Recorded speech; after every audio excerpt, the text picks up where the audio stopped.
Here's the deal. We are out here. We have been so deeply indoctrinated, and our generations of women, and especially if you're a woman of color, it's obviously even more. Generations indoctrinated into believing that we are less valuable. So then we come along and we're like, hey, I need help with this thing. We're not going to do that if we are proving that we even have a right to take up space on the planet. Then what are we going to go ask for help to? No.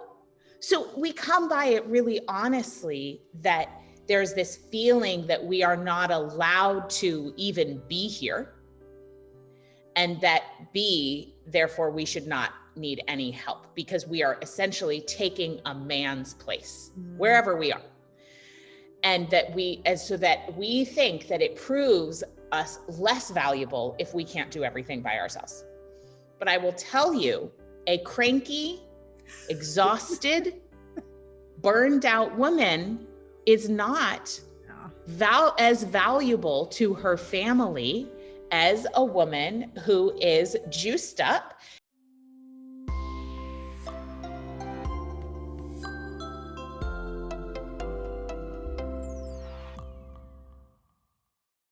Welcome to Empowered Kids TV, where we introduce you to the people and ideas and help you take action to create the family of your dreams.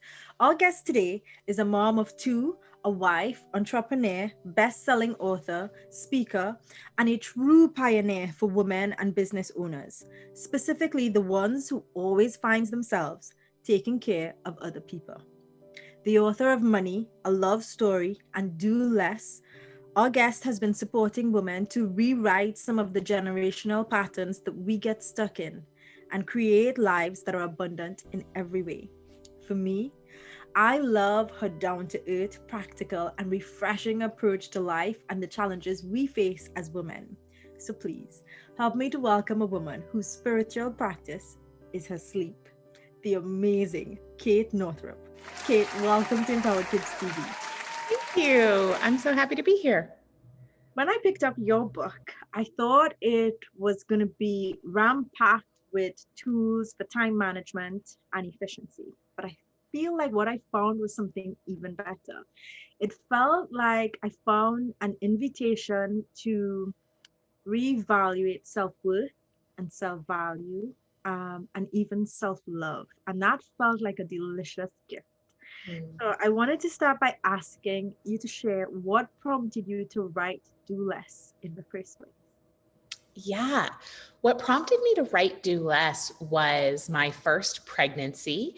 And it was my first time, really. I have always, or had always been somebody who was really physically capable, very strong, an athlete, like could always, if somebody was like, oh, I need somebody to help me move this furniture, I was the kind of person where I was like, I can help you move furniture, that sort of thing. And so during this pregnancy, I was just so tired. And I felt for the first time that I could not overcome my limitations through just pushing harder.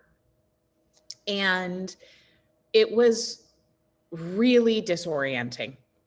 And it was the first time that my body really forced me to slow down. And then after my daughter's birth, my first daughter's birth was quite traumatic. And then the postpartum period was incredibly difficult. And the first year of motherhood was just, there were some beautiful moments, but in many ways it was awful. My daughter was really sick and she wouldn't sleep, and I had mastitis a million times, and it was just like not a fun year. And I really was forced to reevaluate my relationship with work, specifically because my whole life, like everyone else, I equated, like, if you want to get better results, you need to work more hours. Yep. But what was so wild is during that first year of my daughter's life, I took maternity leave for 3 months. And then after that, I had 10 hours of childcare a week, which might sound like a lot to some people, but running a business full time in 10 hours a week with like completely irregular naps. I mean, it was not a lot of time. But what was so amazing is we sat with our accountant at the end of the year and we had made more money that year than ever before. And I had worked less than half the amount I had ever worked in my adult life. So I realized, well, while I would never go back through that year again, there must be something that I did that I could repeat and possibly teach other people, because obviously something was working if we made more money and worked so much less. So that's why I wrote Do Less. Beautiful. Okay, so I feel like the core concepts of Do Less is one that I can get behind. But I also know that you wrote this before the pandemic.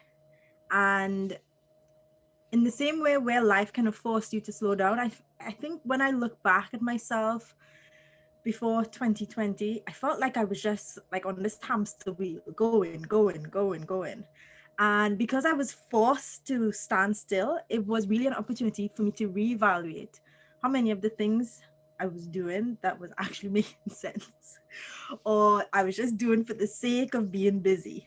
So I wanted to ask, now that we've had a year of really trying to get to grips with the pandemic and the way it's changed our lives, do you think the principles of Do Less for moms that now have extra hats on can still apply? Yes. I mean, I think they apply more than ever. And I didn't, I mean, especially in March, April, and May of 2020, I was like, wow, I really need to like lean heavily on the principles that I wrote about, because which I already did, but I really needed to get back to, I was like, what was it that I said in there? Because I better use that. I mean, honestly, just, we work so hard, right, to create these support structures to help us support our lives. But then when they come crumbling down and we're just left with like, oh my gosh, everybody's just at home and no one can leave and we don't have all, right? It's just, there's a reckoning.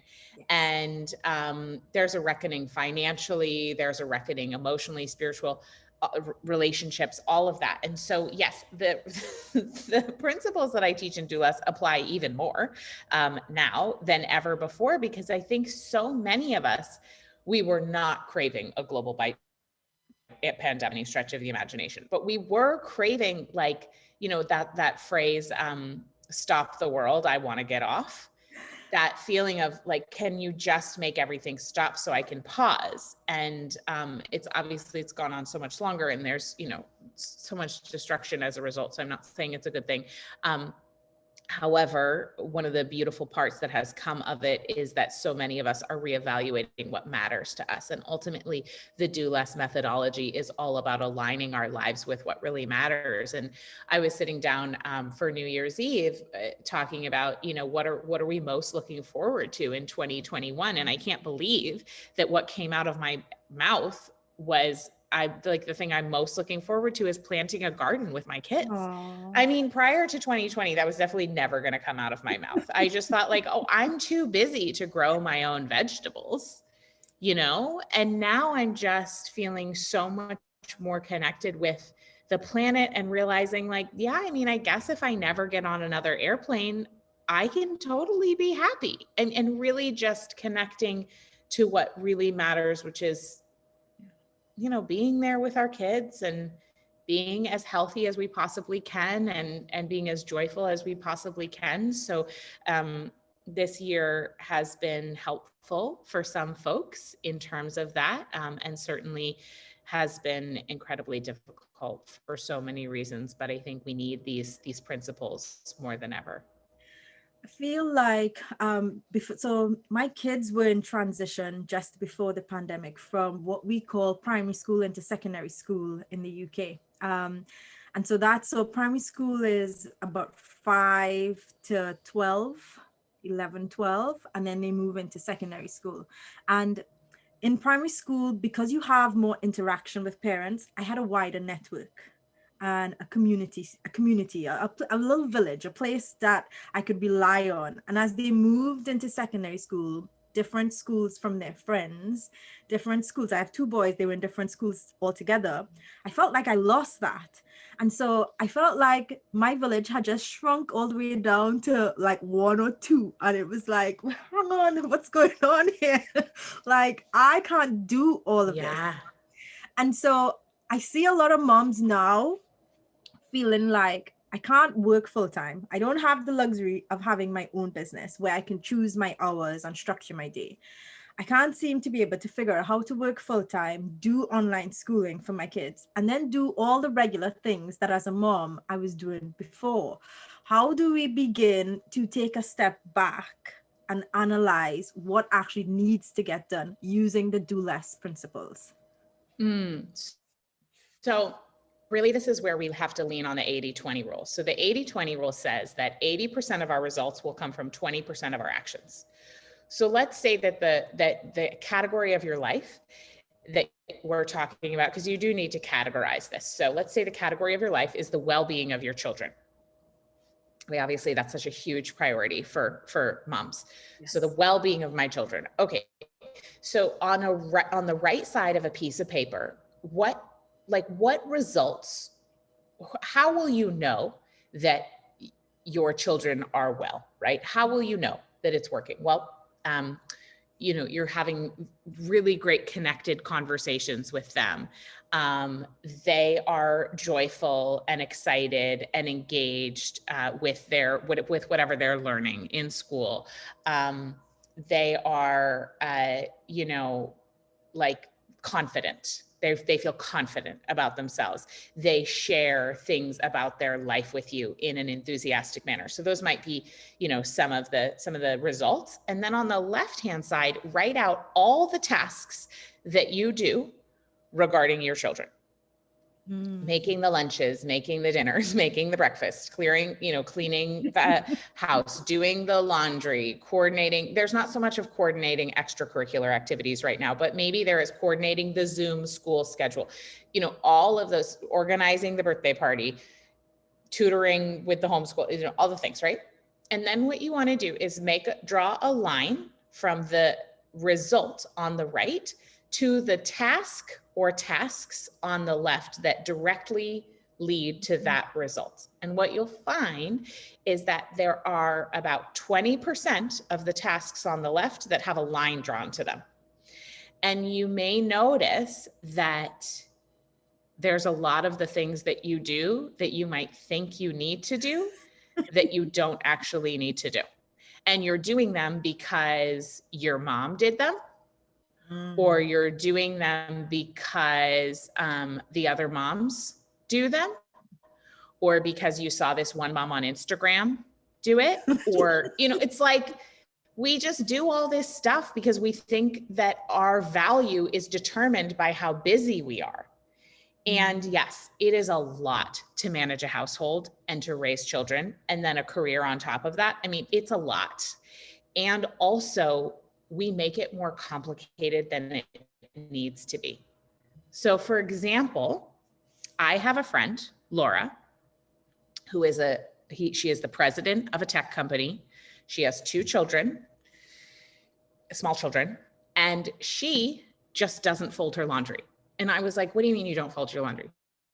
She was like, I take it out of the dryer and I put it in the drawers unfolded. She has this whole system because she was like, folding laundry is not contributing to my goals in a significant way. So we think, oh, I have to fold the laundry. And Laura was like, no, I don't. I love it. Okay. I love it. I know my kids will love that one as well. I know. So it's a great example. Okay. Then there's the things on the list that really do have to be done, right? Like your kids have to be fed. But even my 5-year-old, she's not ready to cook dinner by any means, but she's getting really interested in helping.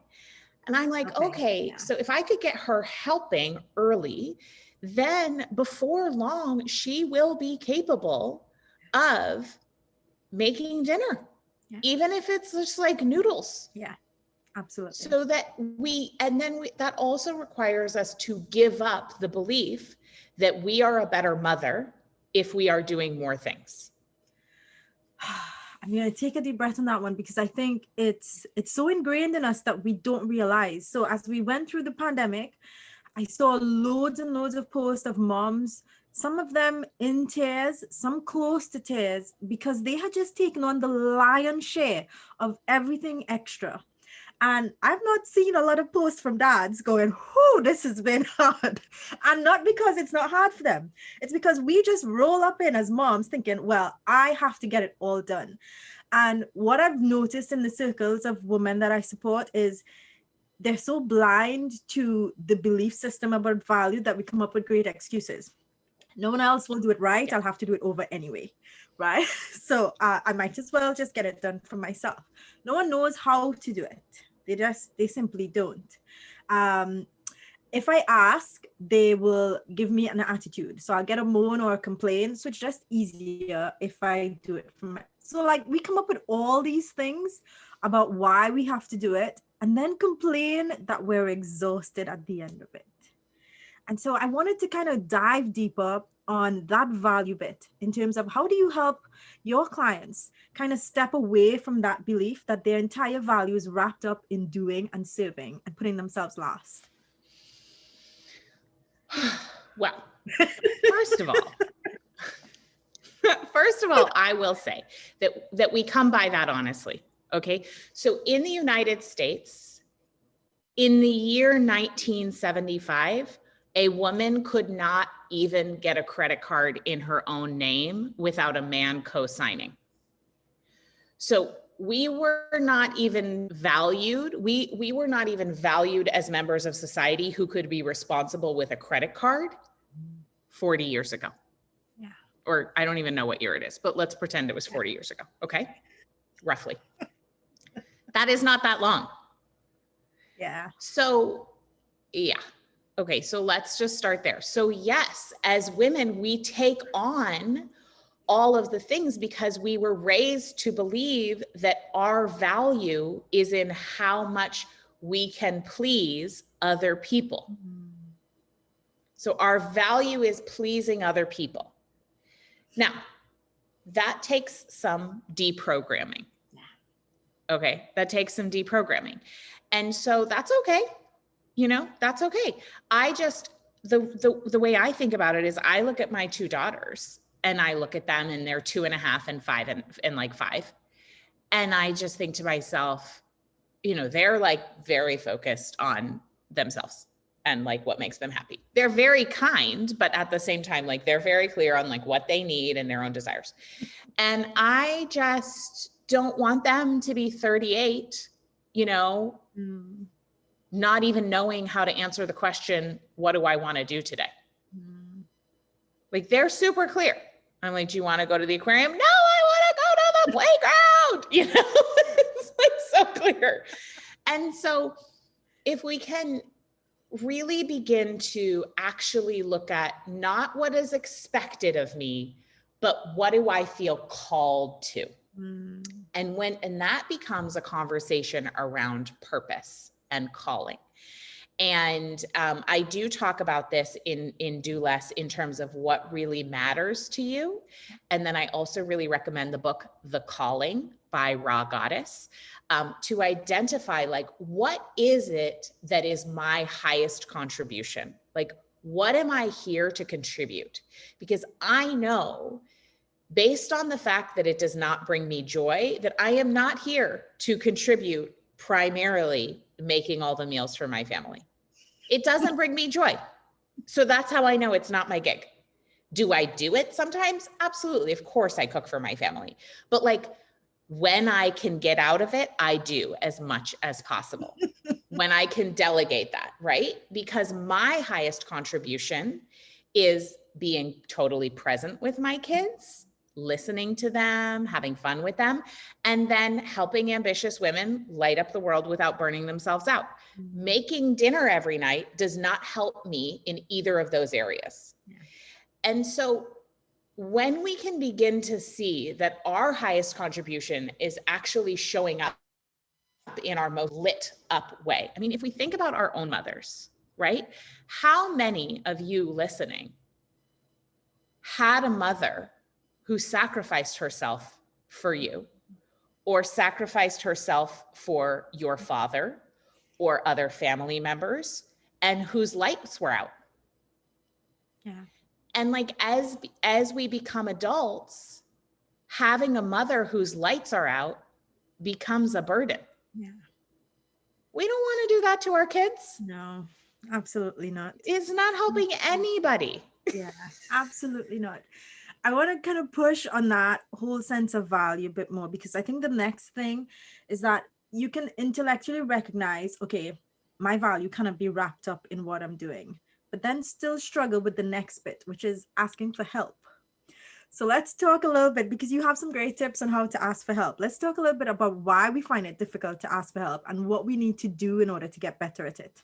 Okay. So based on what I said, it's been very recent that women have been valued for more than their ability to raise children, keep a house Clean. and provide pleasure. It's very, very recent. And in some places, that is still not the case, that women are valued for more than that, right?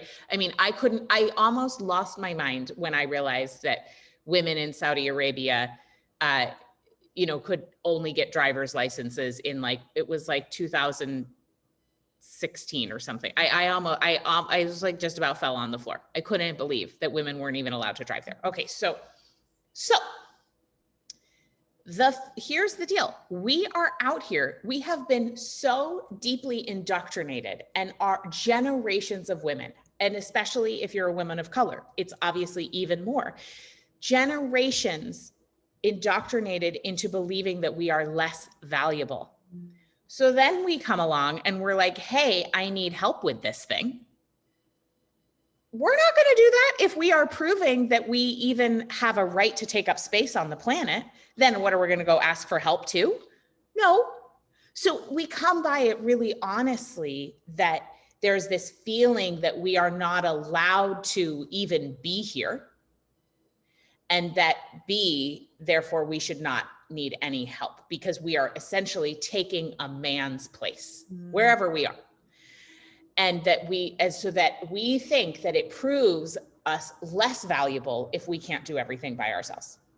But I will tell you, a cranky, exhausted, burned out woman is not as valuable to her family as a woman who is juiced up and excited. And now, it doesn't mean that you have to be happy all the time. I am not saying that at all. You get to feel all your feelings, and anger is a wonderful one. But I'm just saying, we need you alive, connected to your life force, and the other people around you need you to believe in their ability to show up for themselves. Your children, your spouse, the other people in your community, your cranky family member who you always are doing stuff for. You're doing everything for everybody prevents them from the opportunity of stepping into their own greatness. I mean, my 2-year-old, she's like, no, don't, I do it myself. It's a really important developmental step for each one of us to learn to do things ourselves. Imagine if I put on my children's clothes for them for their entire lives. That would be such a handicap, right? Absolutely will. So we can think about that. We can just think about that in all the areas of our lives. And will it piss people off when you have them start showing up and doing things for themselves? Yes, it will.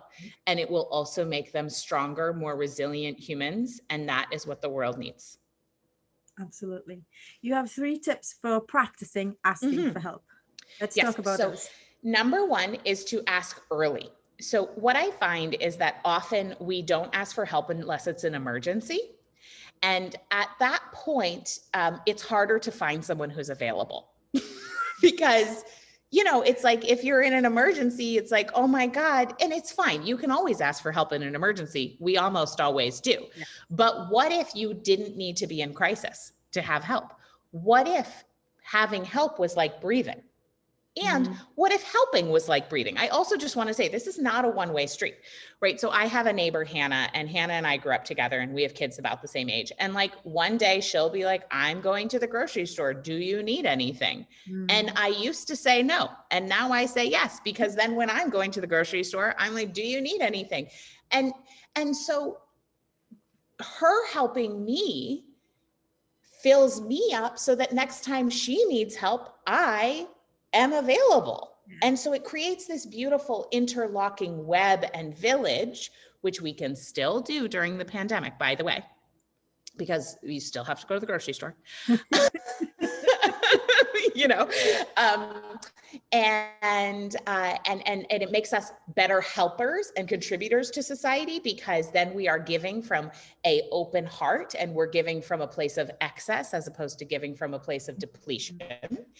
And then people don't feel like they owe us anything. It's like a whole energetic. So ask early. And so I recommend sitting down, and I have a do less weekly planning ritual that I do every Sunday. You can get it for free on my website at katenorthrup.com. And it helps me to identify when during the week I might need some support, so I can ask early. And then when you ask early, it becomes really easy to do the second thing, which is to ask kindly.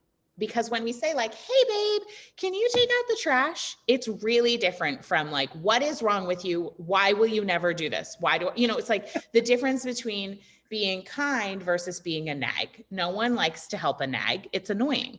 Versus being somebody who just asks kindly and asks early, then it's just, oh, sure, I'd love to, you know, and same thing with your kids. Like, okay, kids, you know, one of the things that I often do is I sing a song to do whatever it is that we're doing. So there's like a song about getting dressed, and there's a song about going upstairs for bed. And so that's my way of asking my children kindly, because when I'm singing, I'm just happier. Yeah. And it makes it more fun for everybody. So you could call it asking early. You could also call, you know, ask kindly. You could also say, make it fun. Yes. And then the last one, especially when it comes to kids. And then the last one is ask often. Because when you are asking for support often, doesn't mean to be always the same person, but it makes it really easier for you. And then it becomes a habit. So I would say, give yourself the challenge of asking for help on something every single day. And then that builds that muscle so that when something needs to be done, you don't automatically say, I'll do it. You automatically say, who could do that? Beautiful.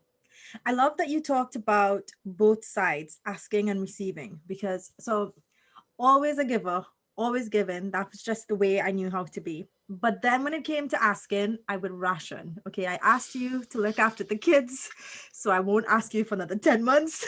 Let's see who else. I used to do that. And then I realized that the reason wasn't because I was always just uncomfortable to ask. It was also because I was uncomfortable to receive. Yeah. And I had to practice being in both spaces in order to have that flow, like a breath, in and out. And I think for a lot of moms that are still with the blinders on about the self-value being linked to what they're doing, they get asking but not receiving, and you can't have one without the other. Oh my gosh, it's so true. And so you can practice receiving by saying yes to what's offered. Oftentimes, you know, we'll say like, oh, somebody will always, oh, do you need any help? Do you need me to bring anything? What can I do? And we say, oh, nothing. I'm all set. Which is 90% of the time a lie. We don't have it all together. Stop lying. We pretend, we think that like we should have it all together. So we say, you don't need to bring anything. I don't need anything. But just practice. Like, even if you do have it all together, be like, I would love for you to bring something. Surprise me, right? Or like, yes, can you come 30 minutes early and help me set the table? Even if you don't actually think you need the help, just practice saying yes when somebody offers, because it will help you to build your receptor sites for support, and it makes you happier. Yeah, it does. It does make you happier. Yeah. I want to touch, you mentioned your neighbor, and what I loved about kind of following your work was that you intentionally built a village. And I wanted to talk about that because there are a lot of families in our communities, even before the pandemic, that live very far away from their natural village. So, like, I live in the UK, my entire extended family is back in the Caribbean. Mhm. And so, where we see each other maybe once a year if we're lucky. And there are times when I was intentional about creating that village. And there are times when I feel like, hang on, there's nobody around me. And coming from a space like my extended family is huge. So Yeah. like our New Year's Eve party felt like somebody was throwing a huge party and it was just family, right? So I wanted to kind of get some tips from you on how you went about intentionally creating that village setting Mm. for yourself. Oh, so this really comes back to what were we taught about family and what were we taught about safety? Mm, So many families and cultures teach their children that other is dangerous. mm, And it could be other cultures, other races, other sexual orientations, whatever it is. And that's one of the things that we really focus on in our household is like making sure that with our kids we talk about different kinds of families, different kinds of people, that we try to be around as many differences as possible, so that I want my kids to feel safe with me and also to feel safe in the world. And so chosen family is so important. And one of the things that my family has done in such a beautiful way, like back to when my mother was growing up, is just like people would just stop in all the time and they could just go to the Northrup's house. And it was this farm on a place called Pangali Hill. You just like people just stop by. They still do, even during the pandemic, because it's an incredibly small town. You'll just kind of like stop by in the driveway. And I grew up having, after my parents got divorced, having this feeling of, okay, it was just me and my mom and my sister and I. So we were so small that we just started inviting people in because it was more fun. And so we would always have like, these three people on the holidays or these people. And it just became this feeling of like, oh, everyone's welcome. mm, And so I really recommend expanding your perspective on family and expanding your definition of family. I personally don't believe that you have to be related to people by blood in order for them to be family. And I have lots of chosen family, and they're critical to my village, because if I only depended on my biological family, I am blessed to live near them, but they have very full lives. And like, it's not enough support, quite frankly. yeah. It's just not. Emotionally, logistically, all of the things. And so really looking at, okay, who do I resonate with? And your chosen family doesn't have to be the people that you would want to sit down and have like a 5-hour Mm, conversation with, right? Like some friends, some chosen family in parts of your village will be amazing because you love raising kids together. Some will be more because you love talking business together. Some will be inspiring for other reasons. So this idea also, and I think it's really detrimental, the idea of the nuclear family, the pressure that we put on marriage, the pressure that we put on like two people to serve all the needs of a family. It's ridiculous. And also this myth that um, the mother is the best person for everything for her children. That's a lie that we just made up. yeah. I read about this amazing story in Tammy Kent's book, Mothering from Your Center, where a woman grew up in a real village setting, in a tribe setting. And she did not even realize that she came out of one single woman's body until she was 4 years old. Wow. Their concept of mother, like she just had like all these mothers, and she didn't really get it that she just had one biological mother until she was 4 years old. That's Isn't that amazing. amazing? Yes. It's amazing. Like imagine that kind of support for a child, and how safe and supported she Exactly. felt in the world. And then also for the mothers, Yeah. so that it was like, if I'm exhausted, there are 5 other people So, available and my child is safe and happy with them. Like, we need to spread it out. yeah. 'Cause it is too much.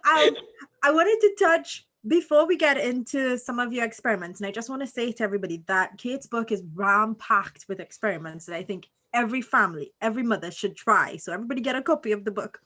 But I wanted to touch on managing your life in alignment with your cycle, because I think your take on this was, for me, very refreshing, very new.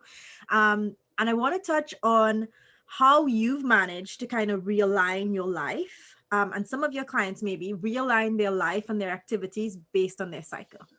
Yeah. So, our menstrual cycles, if they are unmedicated and relatively regular, like, it comes plus or minus 5 days, Yes.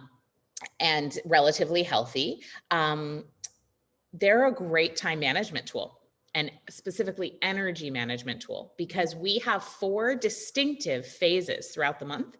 And during each one of these phases, we feel a certain way. Now, that certain way is going to be different from woman to woman, but when you start to pay attention, you'll begin to notice that there's a very specific quality of your energy. And that very specific quality of your energy is really great for certain tasks and certain ways of being. And what's so cool about our biology and our design is that when you put the whole month together, the whole cycle together, all 4 phases, everything has been accounted for. All the critical kinds of tasks have been accounted for. So we don't have to really worry about getting it all done. We are designed to get done the things that matter over 28 days, give or take. So, for example, the menstrual phase, which is the part where you're bleeding, is the time when you'll feel the most intuitive. So if you have any important decisions to make, that's a really good time for that. You'll feel probably the most low energy physically, but you will be the most awakened to your insides, to your inward feelings, your inner voice. It's a great time for rest, reflection, journaling, and making decisions. The next phase is your follicular phase. So after you stop bleeding, you have about 6 days of the follicular phase. And the follicular phase is like springtime. So you will feel like starting new things. You will feel like initiating projects. You'll feel high energy. That's a great time to get things going if you've been wanting to. For example, the last time I was in a follicular phase, I was like compelled to redesign my entryway in my house, even though like that's needed to be done for probably a year. But all of a sudden I was like, today is the day I'm going to do the whole thing. And so that's follicular energy. And we want to capitalize on that, because there are times during the month where you're like, I need to start this thing, but I just like can't. Fine. Just wait until you feel like it. And then the ovulation phase is like summertime. This is our most social time. This is the time for cross pollination. And connecting. So if you need to like make a bunch of phone calls or be in community, that's a great time of the month to do that.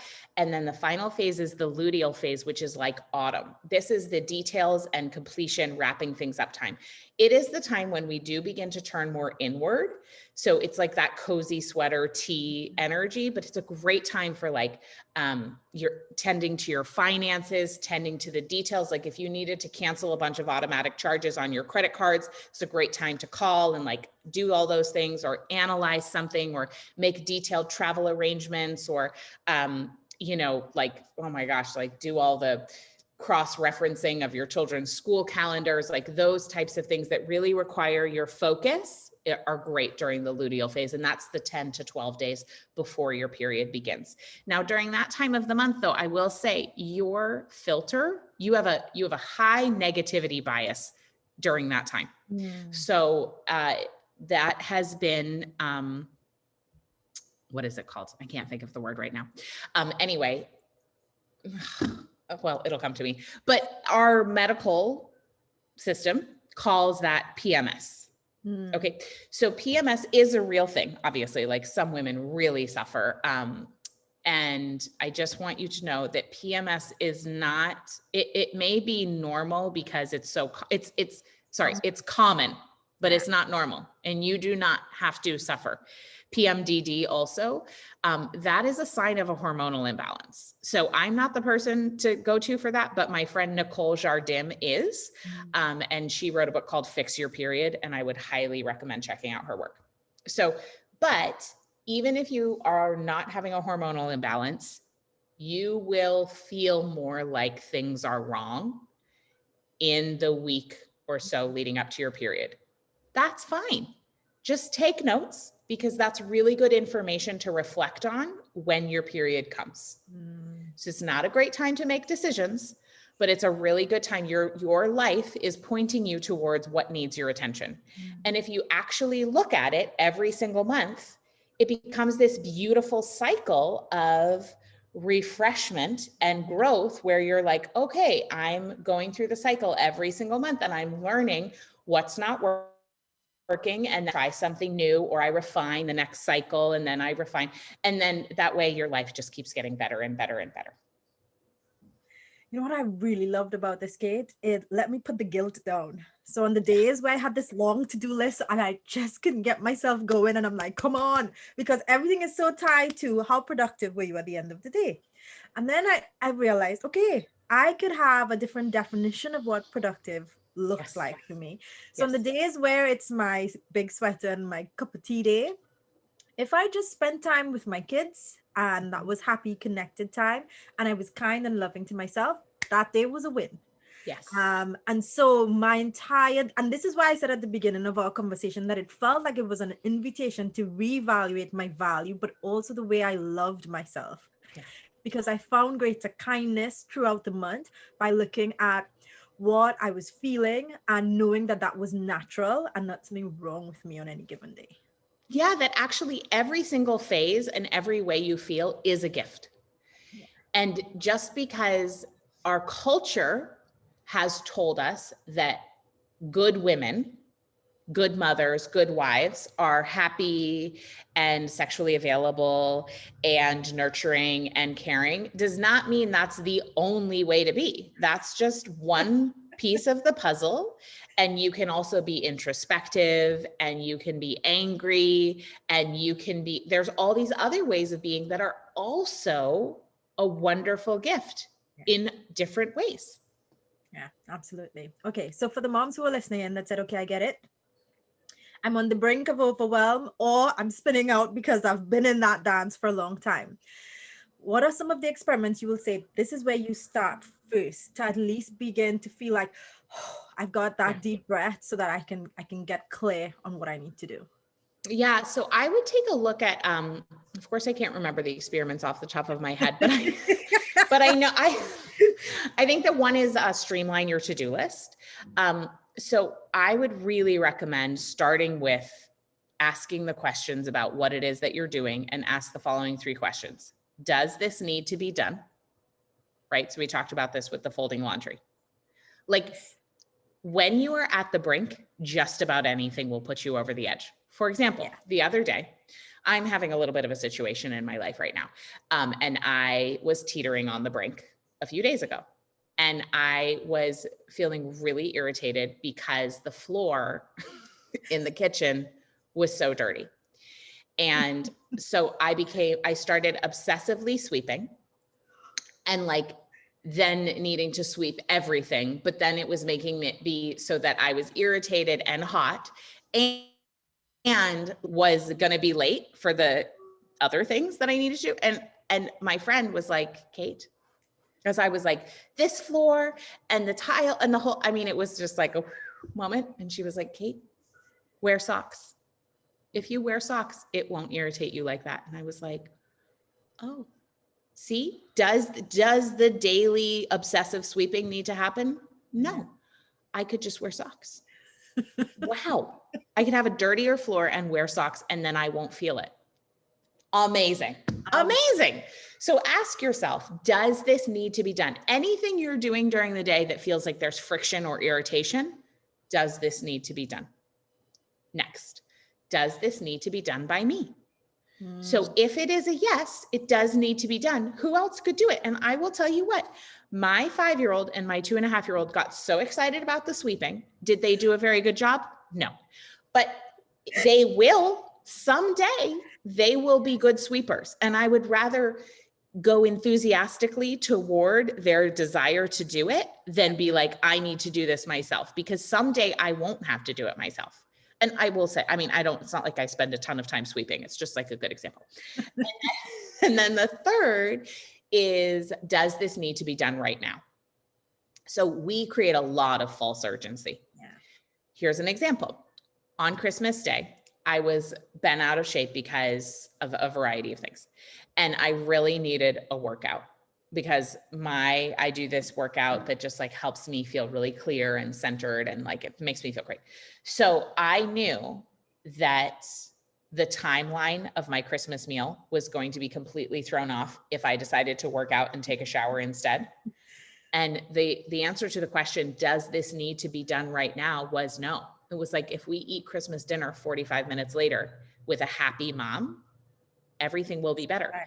So my mother and my sister showed up at the house, and I had wet hair, no makeup, and nothing was ready. And it was just like, hi, here we are, Merry Christmas. And like, who cares? It was great. I was happier. So everyone else was happier. So that phrase, if mama ain't happy, ain't nobody happy, is like, just, we all know that's true. So why are we not doing the things to make ourselves happy? And a lot of the things are things based on expectation. I remember before I had my kids, I was like, I'm going to bake every birthday cake. My oldest son is 14. He has never had a birthday cake. And I just feel guilty about that, kid. No, it doesn't, like, if you did your 80-20 rule for joy and joy and well-being of your child, is personally baking him a birthday cake truly responsible? Probably not. No. He's just as happy eating the store-bought cake. Totally. My kids are obsessed with store-bought cakes. They think they're the greatest thing of all time. Or like the box mix that takes 5 minutes. Yep. They love that. Oh, okay. This was such a wonderful conversation. Before we wrap up, tell everybody where they can find out more about your work and your books. Yes. So if you want to grab that just as like a little taste of what this whole thing is all about, and you want to streamline your to-do list, head over to katenorthrup.com/list, and you can get that Do Less weekly planning ritual guide. It takes like 11 minutes to go through it. It's not long, but it will really revolutionize the way that you approach your week, and it will save you so much time and energy. So that's free over at katenorthrup.com/list. And then you can, the 2 books that I have are available wherever books are sold. So Do Less and Money, a Love Story. And then you can follow me on Instagram at Kate Northrup. That's the place I'm the most active. Beautiful. My last question. What does it mean to you to live an empowered life? To me, living an empowered life is a life that is aligned with your purpose and with your joy. Got goosebumps, Kate. It's beautiful. Thank you so much for sharing with us and for holding all women. I think being the pioneer for women, really holding us to the standard of greater self-love and self-value, so that we can stand as a good example for our kids of what it looks like to love ourselves. Thank you, Nicole.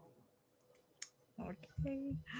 Ooh. Thank you so much for joining us for this episode of Empowered Kids TV. I'd like you to do us 2 favors. If this is your first time here, be sure to subscribe and press the bell icon so we can notify you of upcoming episodes and you don't miss any of our amazing programs. And if you found value, please share it. It still takes a village. So share this with your family and friends. As we always say here at Empowered Kids TV, you're just one connection away. With love and gratitude, empower us. Until next time.